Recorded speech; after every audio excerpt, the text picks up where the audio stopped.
Di kaki Gunung Slamet, tepatnya di Dukuh Kalipagu, Desa Ketenger, Kecamatan Baturaden, Banyumas, tersimpan sebuah tradisi luhur yang terus dijaga hingga kini. Inilah Merti, Bumi Lemah Wangi, sebuah ungkapan rasa syukur masyarakat kepada Sang Pencipta atas limpahan hasil bumi dan kehidupan yang harmonis dengan alam. Tradisi ini bukan sekadar upacara, melainkan warisan budaya yang mengikat kebersamaan, gotong royong, dan doa agar alam tetap lestari, serta masyarakat selalu diberi keberkahan.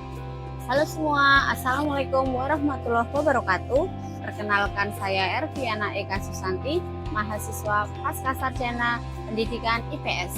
Kali ini saya akan mencoba menggali makna di balik tradisi ritual Merti Bumi bersama narasumber hebat kita, tokoh adat kita, yaitu dengan Bapak Puskono. Selamat menyaksikan. Kita mulai deh Pak. Saya ingin menanyakan tentang awal mula terjadinya tradisi Merti Bumi di desa sini Pak. Sebenarnya kalau tradisi Merti Bumi itu kan sudah sejak dulu kala turun-temurun, jadi kita hanya meneruskan tradisi yang sudah ada sejak ratusan tahun yang lalu. Hanya saja formatnya yang berbeda. Dalam arti kata dari zaman ke zaman itu hanya istilah yang berbeda. Kalau kemarin istilahnya kan ada sedekah bumi, ada suran dan sebagainya. Kita mengambil ke masa lalu lebih kepada sebuah arti. Karena kalau suran itu kan hanya bulan sura, tapi kalau sedekah bumi artinya kita memberi ke bumi. Padahal yang dimaksud dari semua itu adalah sebuah ritus budaya untuk pembelajaran bagaimana merawat dan menjaga alam. Sehingga saya mengambil istilah yang dari dulu itu adalah Merti Bumi, yang asal katanya itu dari memetri atau merti. Merti atau memetri itu artinya adalah menjaga dan merawat. Sehingga kita lebih kepada makna yang sesungguhnya bahwa ritus budaya Merti Bumi atau suran atau sedekah bumi itu adalah pembelajaran bagaimana kita menjaga dan merawat bumi. Kemudian untuk makna filosofis yang terkandung dalam pelaksanaan Merti Bumi itu apa? Makna filosofinya itu banyak sekali. Jadi ibaratnya bahwa Merti Bumi dari semua prosesinya itu adalah mengandung makna filosofi, mengandung pembelajaran yang dalam arti kata ibarat sebuah membuka kitab yang harus kita pelajari, kita baca, juga kita maknai, kita bisa aplikasikan di dalam kehidupan sehari-hari. Kemudian untuk peran tokoh adat dalam menjaga dan melestarikan tradisi ini apa saja Pak? Ya, kita menggerakkan partisipasi masyarakat, terus bagaimana menjelaskan makna tujuannya dari prosesi Merti Bumi itu, terus menjaga mengajak peran serta masyarakat bagaimana untuk menggali kembali ajaran-ajaran luhur, ajaran-ajaran kebaikan yang sudah ditinggalkan para leluhur. Kebetulan ini kan saya menelitinya dari segi aspek sosial, lingkungan, teknologi, kemudian perubahan sosialnya. Ini saya mau menanyakan dari aspek masyarakatnya ya Pak. Kira-kira nilai sosial dan budaya apa yang terkandung dalam tradisi Merti Bumi? Ya, nilai sosialnya adalah memperkuat rasa gotong royong. Jadi gotong royong itu kan sendi utama di dalam kehidupan sosial di tanah Jawa, khususnya di desa Ketenger ini. Dan itu adalah salah satu cara atau upaya untuk memperkuat kembali untuk kegotong royongan masyarakat. Kemudian apakah terjadi perubahan partisipasi masyarakat dari generasi ke generasi Pak? Ya, bicara partisipasi masyarakat itu pasti ada. Kalau dulu semua elemen masyarakat, tua muda, laki perempuan dan tidak memandang dulu, istilahnya semua itu pasti itu turut serta. Dan untuk sekarang memang karena kondisi zaman yang berubah itu memang beda dengan dulu. Tapi inilah upaya kami untuk membangkitkan kembali partisipasi masyarakat yang secara semua bisa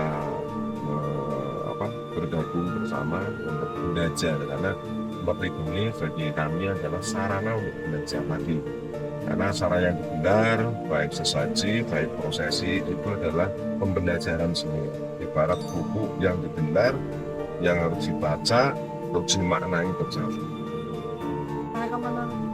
Menurut Bapak, bagaimana tradisi ini dapat dijadikan sumber belajar bagi generasi muda? Ya, menurut saya pasti, karena tadi yang saya sampaikan bahwa dari prosesinya, dari sesajinya, itu semua adalah sumber belajar. Belajar bagaimana kita merawat diri kita sendiri, merawat hubungan dengan orang lain, merawat hubungan dengan sesama makhluk Tuhan, bagaimana merawat lingkungan. Tentang lingkungan ini saya coba bertanya tentang aspek lingkungan ya Pak. Apakah tradisi Merti Bumi ini berkaitan erat dengan upaya menjaga kelestarian alam dan lingkungan sekitar? Itu pasti, karena justru ajaran inti pokok dari Merti Bumi adalah itu. Dari ajaran Merti Bumi ajaran pokok yang ingin kita sampaikan adalah bagaimana merawat dan menjaga bumi beserta isi. Kemudian bagaimana masyarakat memaknai hubungan antara manusia dan alam melalui tradisi ini, Pak? Ya, dengan ritus-ritus budaya itu menyambungkan kembali bagaimana kita hidup di alam ini harus terhubung, harus selaras. Jadi semua pokok inti ajarannya dasarnya adalah welas asih atau kasih sayang. Terus kemudian yang dilakukan adalah menjaga harmonisasi, keselarasan dengan alam. Memang itu inti pokok. Untuk menjaga keselarasan alam itu, apakah ada praktik-praktik konservasi lingkungan yang lahir dari tradisi Merti Bumi? Ada, karena yang pertama itu penyembelihan kambing, itu darah, kepala, kaki itu ditanam. Itu adalah sebagai perwujudan bagaimana kita memberi kesuburan kepada bumi. Terus kemudian penanaman pohon, itu sebagai simbol bahwa kita jangan hanya mengambil tapi juga harus menanam, merawat bumi. Terus kemudian pelepasan burung, itu sebagai simbol bahwa kita tidak boleh egois, kita harus memberi kebebasan kepada satwa. Terus pelepasan ikan, bahwa sumber air sebagai sumber kehidupan itu harus terjaga dengan baik dengan segala satwa, hewan yang ada di dalam air. Berarti banyak sekali sebenarnya ya Pak praktek-praktek konservasinya nih. Kemudian saya akan menanyakan dari aspek teknologi. Kira-kira apakah pelaksanaan tradisi Merti Bumi ini terdapat perubahan cara atau teknologi yang digunakan misalnya dalam pembuatan sesaji, pemberian informasi dan lain-lain? Kalau secara teknologi sesaji dan sebagainya tidak, karena itu baku. Karena semua harus berbasis dengan kearifan lokal, kearifan alam yang ada. Secara teknologi, karena di zaman sekarang itu ada zaman medsos, itu pasti. Karena kalau dulu undangan itu harus datang secara lisan, terus kemudian berubah, datang harus lewat bersurat. Kalau sekarang undangan lewat medsos. Kemudian bagaimana cara masyarakat menyesuaikan tradisi ini dengan perkembangan teknologi, Pak? Ya, saya kira nggak ada permasalahan secara penyesuaian, karena yang namanya tradisi, yang namanya budaya itu kan harus menyesuaikan dengan situasi dan kondisi zaman. Tapi tentang sesaji dan itu yang baku yang tidak boleh dirubah, karena itu akarnya, akar tradisinya itu. Tapi untuk perkembangannya itu menyesuaikan dengan situasi perkembangan zaman. Kemudian apakah ada pengetahuan lokal yang diwariskan lewat tradisi Merti Bumi seperti pertanian, pola tanam, cuaca. Kalau di tempat saya itu kan ada namanya apa itu ya Pak? Yang cara perhitungan itu. Oh iya, Kalau Pranoto Mongso. ngomong. Ya, kalau di sini apakah tentang pola tanam, pertanian dan cuaca itu ada Pak? Ya, kalau itu memang, tapi bukan bagian dari proses seperti bumi, tapi kalau itu bagian dari ilmu bagaimana bagaimana mencermati, mengamati cuaca itu tetap kita pertahankan. Contoh, kita di dalam menebang pohon, dalam menebang pohon bambu untuk bikin rumah atau kayu, bikin rumah dan sebagainya itu pasti ada perhitungan hari. Dan itu menurut saya secara pengalaman nyata itu bisa dibuktikan. Kenapa hari manis ini contoh kayu ditebang terus kemudian digunakan untuk rumah misalnya, itu pasti di hari itu ketika tidak tepat harinya pasti akan didapat pasti akan dirusak, dimakan orang dan sebagainya. Dan itu ternyata monggo nanti dengan apa hubungannya, relevansinya antara perhitungan hari dengan hal-hal seperti itu. Jadi saya di sini, kami menjaga budaya itu tidak ada sedikit pun berbicara tentang mistisme, tentang apa namanya musrik dan sebagainya. Semua murni ini adalah ilmu yang bisa diterapkan di dalam kehidupan sehari-hari. Kemudian menurut Bapak perubahan sosial apa saja yang terlihat dalam tradisi Merti Bumi ini dari dulu sampai sekarang Pak?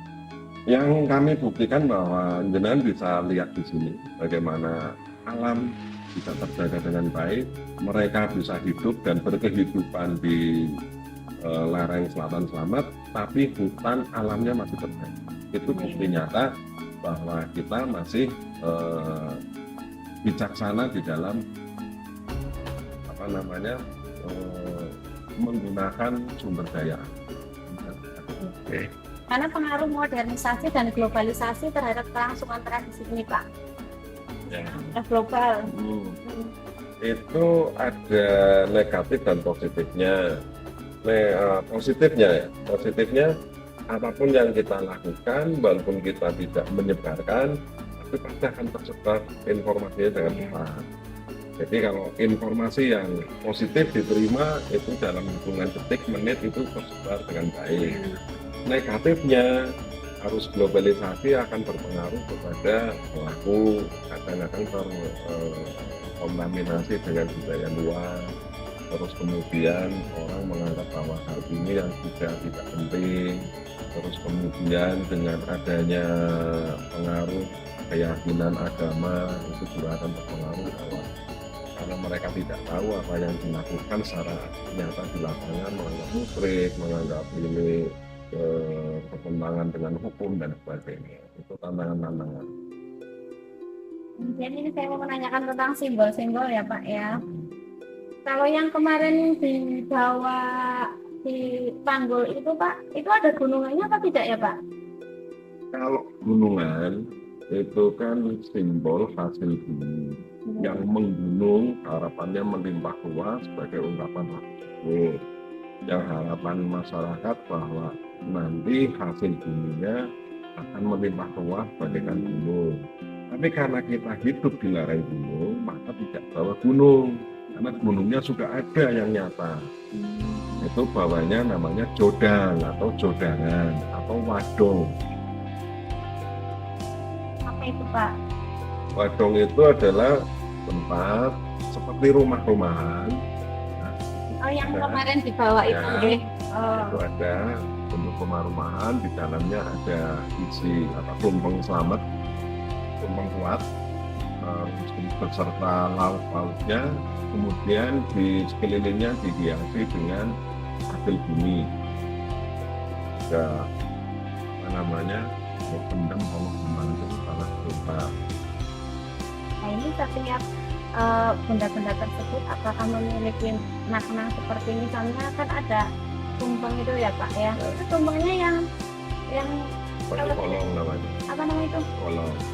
Kalau itu tumpeng, bentuknya kerucut, itu sebagai simbol tumengnya tumeng kuat. Artinya kita diberi kekuatan, terus kemudian diberi keselamatan, sekelilingnya itu sebagai rasa syukur karena ada hasil bumi, ada pala pendem dan sebagainya. Ingkung ayamnya ada Pak. Ingkung ayam juga termasuk di dalamnya. Nah, kemudian untuk aneka jajan pasar itu Pak, apa disertakan? Itu kalau itu di dalam sesaji, di dalam sesaji. Tapi tidak disertakan di dalam jodangan atau wadong itu, tidak di dalam. Itu makna dari jajanan pasar apa Pak? Jajan pasar itu adalah maknanya bahwa hidup di dalam kita mendapat keberlimpahan sandang pangan papan bagaikan di pasar. Terus kemudian kita bisa memaknai hidup bahwa kita hidup itu harus punya ketenangan walaupun di tengah pasar. Pasar itu adalah simbol kehidupan bermasyarakat. Maka ada istilah tapa sakjroning pasar. Itu bukan kita bertapa berdiam diri di tengah pasar, tapi bagaimana kita mengaplikasikan ketenangan jiwa, keselarasan dengan alam dan sebagainya di dalam kehidupan. Artinya adalah ilmu-ilmu spiritual, ilmu ajaran leluhur itu bisa dipraktekkan di dalam kehidupan. Kemudian itu kan kalau tidak salah ada kembang taman ya Pak untuk prosesi doa. Itu memiliki makna apa Pak? Oh ada, bukan hanya kembang taman, ada kembang telon, kembang korek, kembang taman, seri taman. Beda-beda berarti. Beda, ya, ada maknanya semua. Ada Pak. Semua. Artinya bahwa kembang seri taman itu kan bagian dari ajaran astrologi. Artinya bahwa kita harus memberi keindahan pada alam. Untuk kembang telon? Kembang telon itu simbol bahwa kita manusia itu kan terdiri dari 3 unsur. Cipta rasa, cipta rasa, trimurti atau tridaya. Jadi maknanya akan sangat banyak sekali tergantung konteks yang dibutuhkan itu seperti apa sih. Jadi itu simbol, itu tergantung dari keperluan kita, mensimbolkan apa, kepentingannya apa. Tapi secara umum bahwa itu adalah simbol bahwa kita itu memiliki 3 unsur, cipta, rasa. Kembang gorengnya Pak? Kembang goreng itu bahwa kita harus ajur ajar. Artinya kita harus menyesuaikan diri dengan alam, lingkungan, terus kemudian kehidupan. Kemudian di sini kan ada penggunaan air dari sumber mata air itu apa? Pendam. Kalau di dalam ritual ini karena kita dulu tidak menggunakan itu, pakainya air suci. Air suci itu air di dalam bambu. Jadi di sini ada jenis bambu yang itu sudah penuh dengan air. Dan air itu namanya air suci. Karena bisa diminum untuk pengobatan, untuk yang paling dahsyat itu yang bisa langsung dirasakan adalah untuk penenang hati. Kayaknya kalau di tempat saya itu untuk itu loh Pak, sakit mata itu kadang tidak ada. Tapi kalau ini kan ada bambu besar yang bambunya khusus. Bambu ada jenis khusus yang memang ada air. Tapi nanti semakin tua air itu juga akan hilang. Apa nama bambunya Pak? Tembelang. Bambu tembelang. Kemudian untuk pemaknaan dari penggunaan dupa atau kemenyan yang dibakar dalam doa. Jadi kemenyan itu adalah simbol bahwa alam terus manusia. Pertama alam bisa hidup atau dikatakan alam itu hidup ketika ada ketahanan, ada tanaman-tanaman, maka simbolnya adalah getah. Jadi ketika banyak getah itu adalah simbol dari pepohonan. Terus kemudian itu adalah simbol pemaknaan hubungan antara kita dengan manusia untuk menuju kepada keesaan Tuhan. Itu adalah kemenyan, itu adalah simbol getah. Semesta itu diwakili oleh getah. Terus kita manusia yang merupakan itu adalah getihnya. Molonging getih itu kan hati. Itu adalah simbol ketika menyalanya menyan adalah menyalanya hati, teranginya hati. Terus kemudian ada asapnya yang mewangi, itu adalah sebagai simbol harapan, doa, permohonan kita itu naik diterima dari itu ke hadapan Tuhan yang Maha Kuasa. Jadi itu adalah kemenyan itu adalah simbol getah getih, dumolonging getah wujuding menyan, dumolonging getih wujuding ati, sun ngurupaken menyan bisa jadi uruping ati, padanging ati, kumubuling kupus menyan, munggah paningunku marang Gusti. Jadi ini adalah sebuah ini apakah ini mantra? Ya coba jenengan yang paham, masa bahasa seperti itu akan ini hanya sebuah kata yang dirangkai dengan indah dengan kata-kata saja. Tapi intinya adalah itu adalah sebuah simbolisme. Dan kita apa yang bisa kita berikan kepada alam selain yang nyata adalah mewangikan alam. Dengan dupa itu bisa dimaknai dua apa. Tapi sebagai sebuah simbol apa yang bisa kita berikan kepada selain mewangikan, membuat keindahan kepada alam dan semesta. Apa yang Pak Pus ketahui ini sudah itu belum Pak? Di transfer ke generasi muda belum Pak? Ya kita setiap ada obrolan terus kepada anak-anak muda dan sebagainya kan ke depan kita akan membentuk dari keluarga lemah panggung itu ada keinginan nanti regenerasi itu membuat taruna lemah panggung yang artinya nanti transformasi ini tersampaikan juga. Kita ada teman-teman dari pegiat agama kita gabung. Nah, artinya bahwa saya lihat kayaknya tadi yang dipaparkan Pak Pus ternyata di dalam makna simbol itu banyak banget ya. Ya, itu termasuk adalah simbol sesaji Wanasari. Di tradisi ngerti dunia. Ya, itu ada ratusan jenis tanaman, daun dan batangnya yang dijadikan simbolisme di dalam bentuk budaya. Monggo Mas Felix. Nah, itu adalah maknanya lebih cenderung kepada satu pengenalan di hutan sekitar kita itu ada tanaman-tanaman yang bermanfaat yang bisa digunakan untuk obat, bisa digunakan untuk pemaknaan spiritual, terus kemudian juga ada makna konservasi yang artinya itu sebagai barometer. Satu contoh kita harus ada 100 kemarin 86 jenis. Itu 86-nya itu sudah ditentukan apa belum Pak? Ya, sudah. Namanya dan sebagainya, jenisnya, tanaman apa yang digunakan untuk pelaksanaan kegiatan. Itu juga punya makna konservasi. Jadi inilah ajaran leluhur yang dikemas di dalam sebuah keindahan budaya.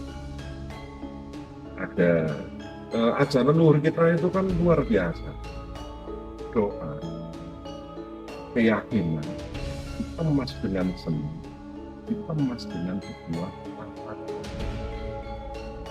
Ini yang tidak ada di bagian dunia manapun selain yang seindah ajaran. Jadi ketika ada 86 jenis yang ditentukan, ada satu saja yang tidak. Kira-kira gitu. Dampaknya ke alam nyata gimana? Berarti warning bahwa hutan kita sudah tidak.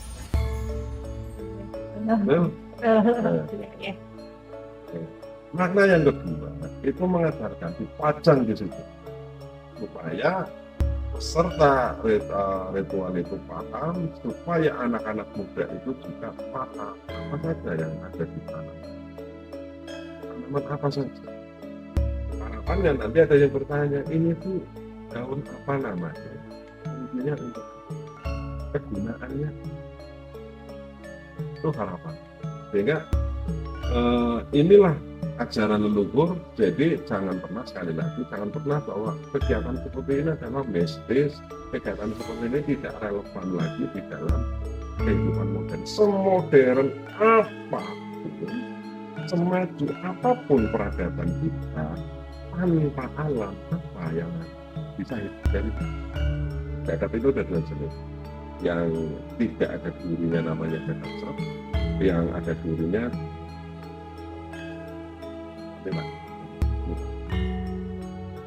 adab serap itu adalah makna filosofi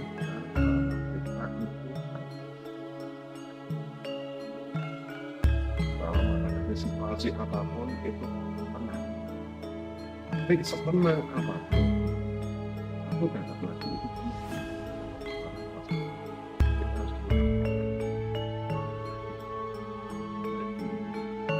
kita tidak akan mengenal. Terus fungsi itu juga fungsi bisa untuk pengobatan. Ya kalau di tempat saya itu untuk anak yang panas sama itu ya Pak ya. Salah satu. Sebenarnya ternyata banyak banget ini ya Pak ya khasiatnya ya kalau kita mau mempelajari Terus tentang secara tradisi konservasi itu kan ajaran bahwa tanaman itu tanaman konservasi karena itu tanaman yang mengandung menyimpan banyak air. menyerap air. Jadi mau dari sisi manapun itu ada manfaat. Cara ilmiah juga iya ya Pak ya ternyata bisa diteliti juga ya. Ini saya mau menanyakan kembali tentang yang simbol Pak tentang berbagai pertunjukan yang ada di kegiatan Merti Bumi. Untuk kemarin itu kalau tidak salah kan ada tari-tarian ya Pak ya. Apakah itu memiliki makna khusus Pak? Kalau lengger itu artinya adalah lengger itu support.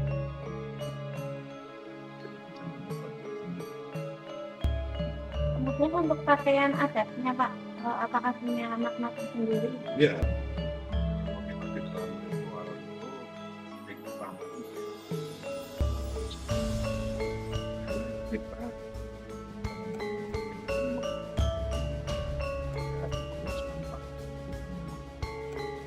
dengan mengetahui itu kan kita harus merasa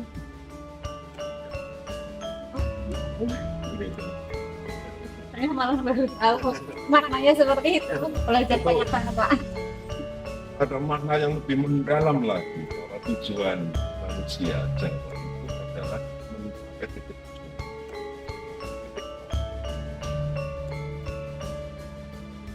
Dia bukan lain. Kemudian lokasi tertentu yang dijadikan tempat pelaksanaan doa Pak? Ya kebetulan di sini kan ada banyak sekali situs, cuma situs yang terluas itu hanya Lemawan di sekitaran. Jadi kita bukan hanya nguri-nguri situs Lemawan, tapi juga ada situs lain, ada situs Batu Nangka, ini teman-teman pengelolanya di sana.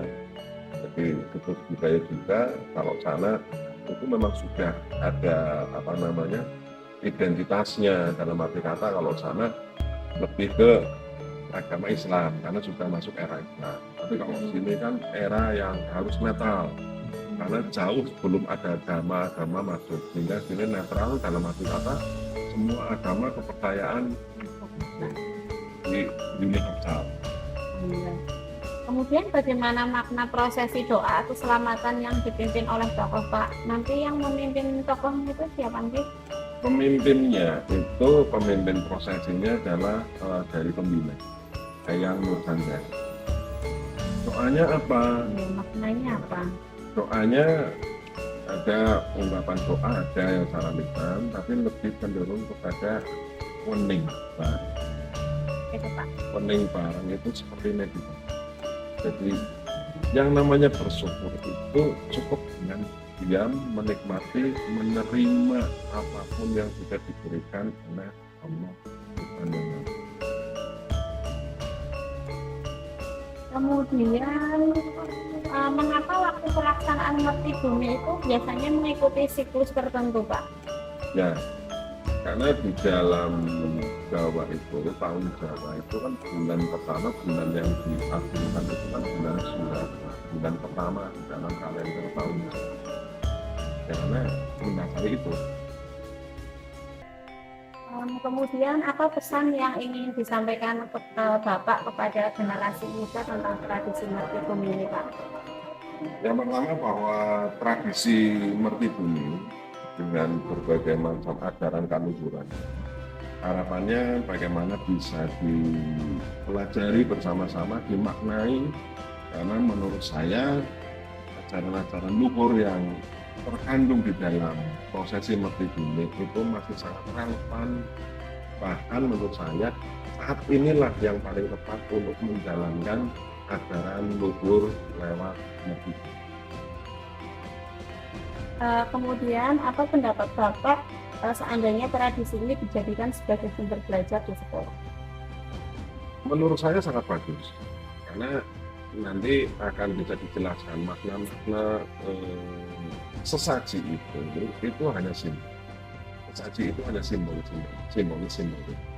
Tapi ajaran yang ada di dalamnya itu layak dan sangat pantas untuk dia ini bisa dipelajari generasi mulai dari PAUD sampai mahasiswa. Terutama untuk mengenalkan bagaimana cara bergotong royong, Ya. konservasi gitu ya Pak ya. Kemudian harapan Bapak terhadap pelestarian tradisi ini di masa depan apa Pak? Ya, kami berharap akar budaya ini tidak akan hilang sampai kapan. Ini sebagai identitas bangsa.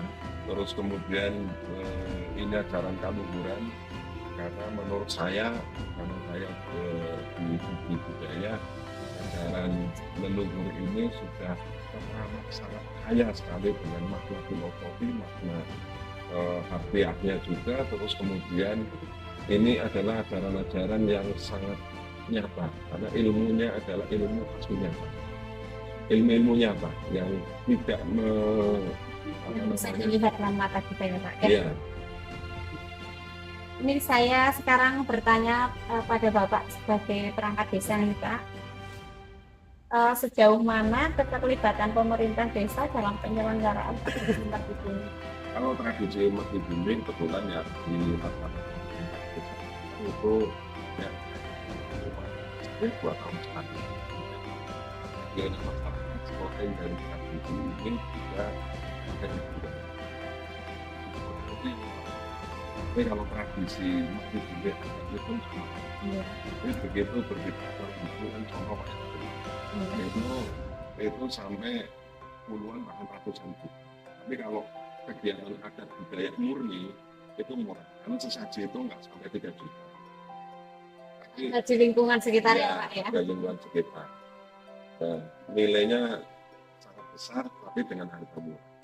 Ibarat buku. Buku kan sumber ilmu, kan murah. Bukunya murah, tapi ilmunya kan mahal. Sama dengan kegiatan ini.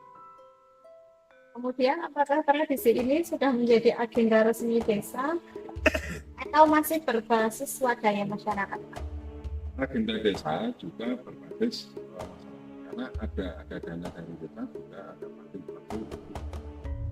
Kemudian untuk bentuk dukungan desa, baik dari dana, sarana prasarana, tenaga, apa aja Pak?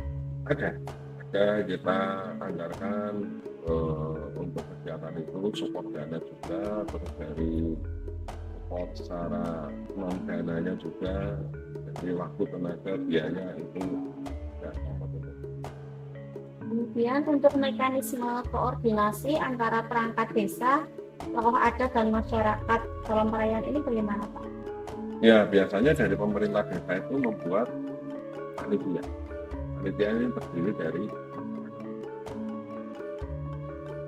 Untuk antusiasme dari masyarakat dalam keterlibatan seperti apa Pak dari masyarakat sekitar? kalau untuk antusiasme kirap sesaji itu sangat antusias. Tapi kalau di dalam pemaknaan itu yang perlu Ya. perlu kita pelan-pelan, karena saya tidak mau bersaing dengan pemahaman agama. Saya tidak mau bersaing, dan saya juga tidak membandingkan ajaran agama dengan ajaran budaya. Karena budaya budaya itu bukan agama. Tapi sepanjang kita mampu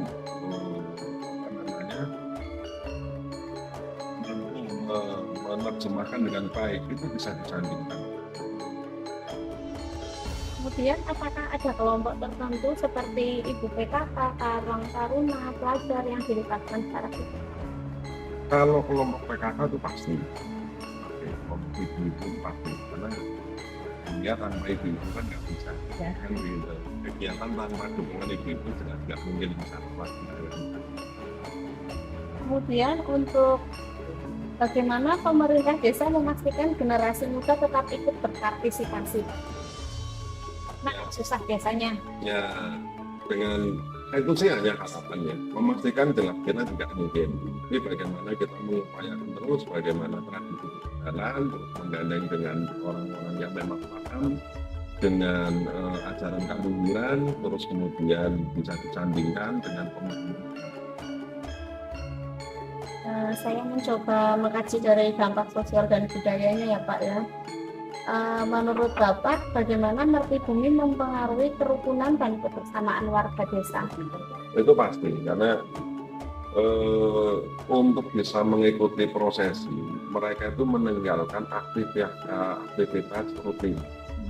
Artinya dengan mereka bergabung itu sudah berupaya untuk menunjukkan kerukunan Iya. juga ya Pak ya. Nilai budaya apa yang masih bertahan kuat Pak hingga saat ini? Nilai budaya yang masih kuat, satu dampaknya Pak, dengan bisa melihat di sini, satu adalah alam kita itu masih terjaga dengan baik, sumber air masih sangat baik, lancar. Tuh. Iya, saya lihat kalau sungainya itu masih jernih sekali ya Pak ya, dan itu tidak ada sampah. Itu dampak nyata karena mereka karena ajaran luhur gini Pak, dari konteks bahwa alam itu adalah kita adalah alam, maka ada pemahaman jagat air, jagat air. Karena air yang ada di alam adalah kita, karena kita terdiri dari tujuh dan itu di dalam tubuh, artinya di dalam tubuh kita mengalir air. Jadi kenapa kita bukan sebuah penghormatan yang berlebih, tapi itu menggunakan nilai rasa. Angin adalah kehidupan. Bumi itu bukan ini di luar dari keyakinan saja, tapi secara fakta bahwa kita adalah intisari dari Tuhan. Kita kan intisari dari Tuhan. Terus diberi air. Terus kemudian ada oksigen, udara. Terus kemudian dari itulah yang menimbulkan hangat atau panas atau energi atau apa.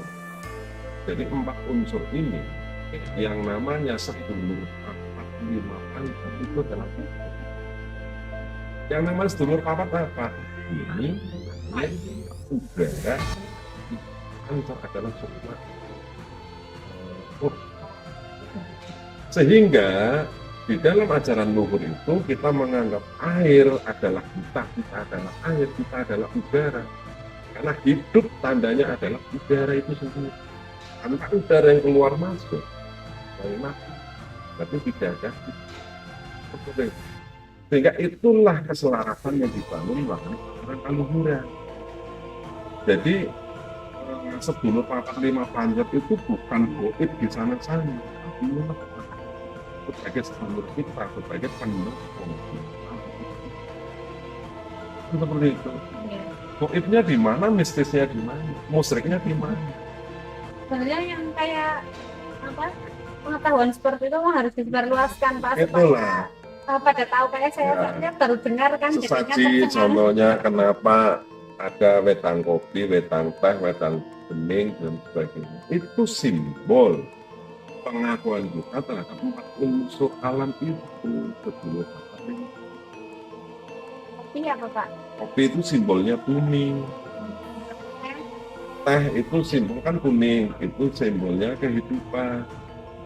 Terus kemudian air putih itu simbol udara.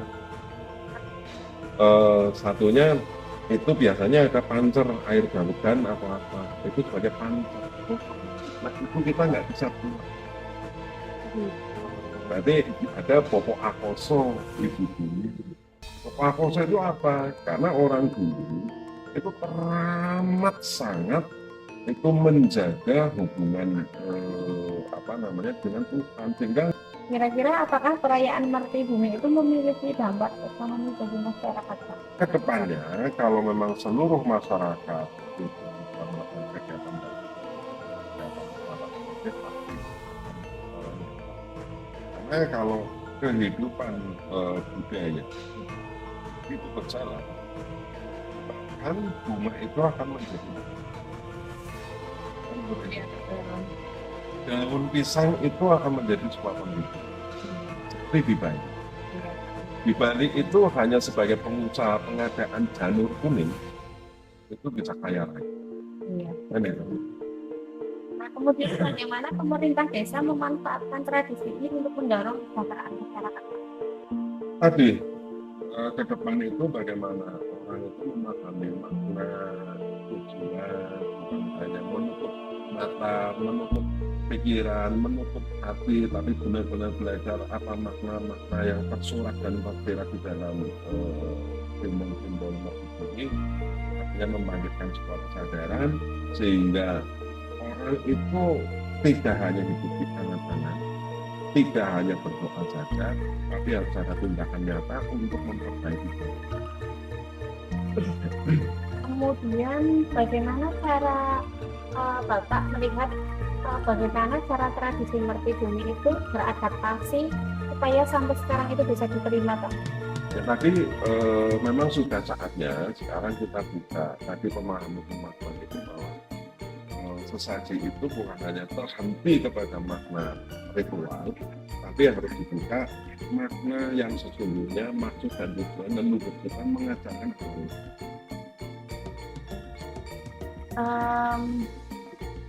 Apakah strategi desa untuk melestarikan tradisi Merti Bumi ini supaya tetap hidup, Pak? Ya, pemerintah desa tadi dorongannya adalah di dalam kegiatan itu membuat panitia, mengajak semua elemen masyarakat, terus mengajak para tokoh agama, budayawan, dan tokoh-tokoh spiritual itu untuk bersatu padu untuk tetap berkoordinasi dengan baik sehingga kita terjaga dengan baik. Kemudian ini yang terakhir, tantangannya, Pak, sebagai perangkat desa itu tantangan apa saja yang muncul, terus bagaimana cara mengatasi tantangan itu, Pak? Kalau tantangan itu pasti ada, tapi dari sisi